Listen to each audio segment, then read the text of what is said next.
A snowy evening, a quiet sidewalk, a girl screaming, a man dragging her by the arm while people pretend not to see. But one man didn't just see, he acted. When a single dad walking home from work saw a young girl being dragged into a van, he didn't wait for questions.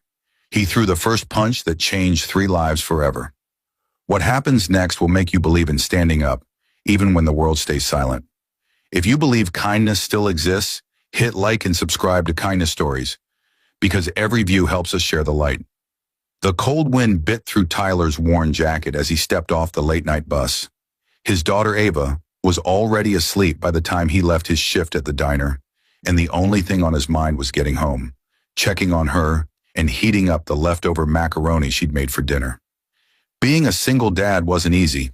Since his wife passed away 2 years ago, it felt like every breath was a test of patience, of love, of strength. But Ava, his 12-year-old daughter, made it worth it. Her laughter was his morning coffee, her hugs the only reward he ever needed. He turned the corner toward his neighborhood, the dimly lit street muffled under falling snow. That's when he heard it, a muffled scream. It wasn't loud, but it was sharp, desperate. His eyes darted toward a dark alleyway between an abandoned shop and a shuttered laundromat. That's when he saw her. A girl couldn't have been older than 16, was being dragged by a man. Her feet slipped on the snow as she kicked, trying to resist. The man, bigger, stronger, angry, had one hand wrapped around her wrist and the other pressed over her mouth. Tyler didn't think. He didn't ask. He ran. Like a bullet, his feet pounded toward them. "Let her go!" The man barely turned before Tyler's fist crashed into his jaw with a sickening crack. The attacker stumbled, slipped, and hit the icy ground. The girl collapsed too, crying, scrambling back. "What the hell?" The man groaned, reaching for his coat pocket. But Tyler didn't give him a second chance.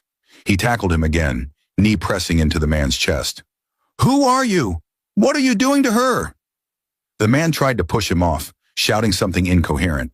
Tyler's eyes flared, his breath clouding the cold air. "You think no one was going to do something? Not today, man. Not today." Sirens.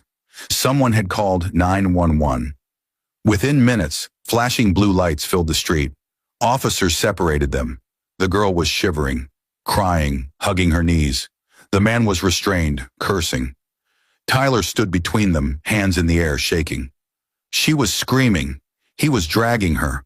I did what anyone would do. The girl looked up at the officer, whispering her story between sobs. "He said he'd give me a ride home, but he drove the wrong way. I asked him to stop. He locked the doors." The officer's face hardened. They took the man away. Tyler stood, stunned. It was over, but something had begun. Her name was Emily, 16, runaway, living between shelters, no family willing to take her in. "I'm not used to someone stopping," she said later, sitting on the police station bench. "People just walk by." Tyler looked at her, still processing. Nobody should ever walk by. Before he left, she asked, "Why did you do it?" "I have a daughter," he replied. "If she was in trouble, I'd hope someone would do the same." That night, Tyler returned home. Ava was curled up on the couch, sleepy-eyed. "You're late, Daddy." He kissed her forehead. "Let's just say, I took a detour to do the right thing." He didn't tell her about the punch, or the girl. Not yet. But something in him shifted. The world had gotten colder. He needed to be warmer. He didn't expect what would happen next. Because the next time he saw Emily, it wasn't on the street. It was in his kitchen. 3 days passed. Tyler tried to forget the chaos, but something gnawed at him. Emily. He asked the officer what happened to her. She'd been sent to a temporary foster shelter, but she wasn't doing well. "She's scared, doesn't trust anyone," the officer said.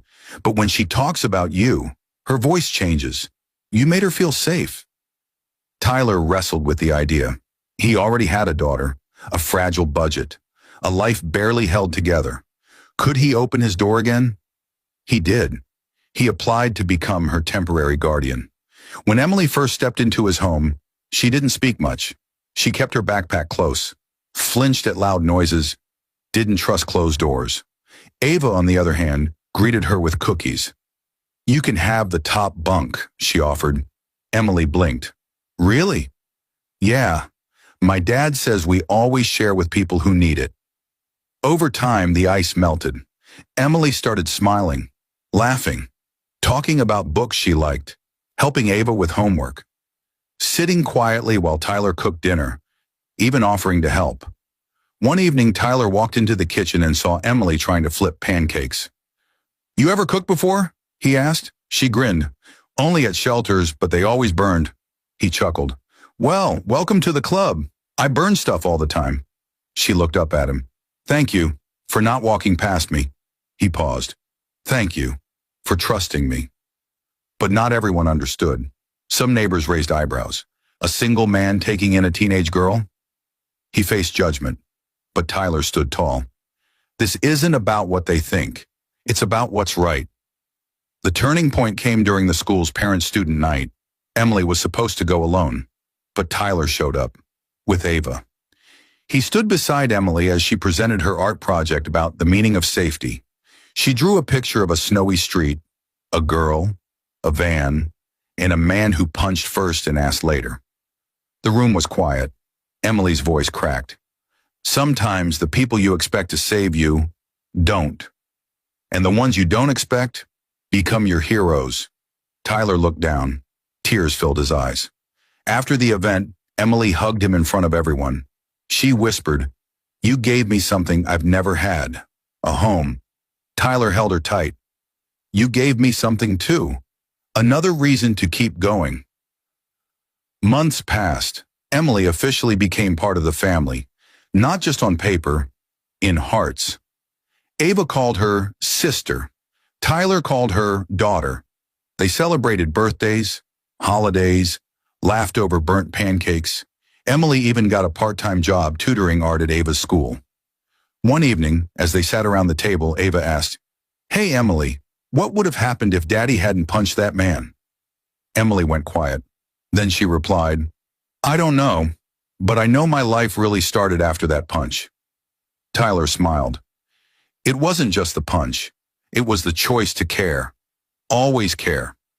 That night after dinner, as Tyler stood by the kitchen sink washing dishes, he noticed Emily lingering behind him, holding her empty plate quietly. "Dad," she said softly. Tyler paused. He turned slowly. It was the first time she'd called him that, without hesitation, without doubt. He looked at her, eyes wide, a little stunned. Emily's voice trembled. "I never thought I'd be able to say that word and actually mean it. Someone I feel safe with. Someone who didn't leave. Someone who punched the world just to pull me out of it." Tyler wiped his hands and opened his arms. She stepped forward. He hugged her tightly. No words, just warmth. Ava appeared at the doorway, carrying her stuffed bunny. "Family hug?" The three of them wrapped each other in silence. That hug didn't need explanation. It was a testimony that love doesn't need blood. It only needs courage and kindness. If this story touched your heart, even for a second, please like this video and subscribe to Kindness Stories. Because sometimes all it takes is one kind act. To save a life, to build a family, to prove humanity still exists. You can be that reason.